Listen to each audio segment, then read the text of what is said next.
Hello viewers, আজ আমরা 2023 সালের Ray Martin English question bank class 8-এর সেকেন্ড সামেটিভ এভলিউশন টেস্টের জন্য খুবই গুরুত্বপূর্ণ গ্রামার পোর্শনের যে অ্যাডিশনাল অ্যাক্টিভিটিসগুলো রয়েছে তোমাদের কোশ্চেন ব্যাংকের ফর্মার পেজগুলোতে, ওখান থেকে আমরা ফ্রেজ ডিসকাস করব। সো ভিউয়ার্স, তোমরা দেখো। তোমরা যারা অষ্টম শ্রেণীর শিক্ষার্থী, নিশ্চয়ই তোমরা ফ্রেজ সম্পর্কে অবগত। What is phrase? A group of words that works as a single part of speech in a sentence is called a phrase. ওকে, অর্থাৎ বাক্যের মধ্যে যে শব্দগুচ্ছ কোনো একটি বিশিষ্ট পদরূপে ব্যবহৃত হয় তাকেই ফ্রেজ বলে।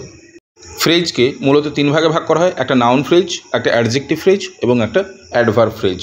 এবারে এখানে তোমাদের যে অ্যাডিশনাল অ্যাক্টিভিটিসগুলো দেওয়া রয়েছে ওগুলো আমি সলভ করে দিলাম, তোমরা ওখান থেকে দেখে নিতে পারো। ওকে, এছাড়া তোমাদের কারো যদি ফ্রেজ নিয়ে কোনো ডাউট থেকে থাকে অবশ্যই আমাকে কমেন্ট করে জানাবে, আমি নিশ্চয়ই সেটা সলভ করার চেষ্টা করব।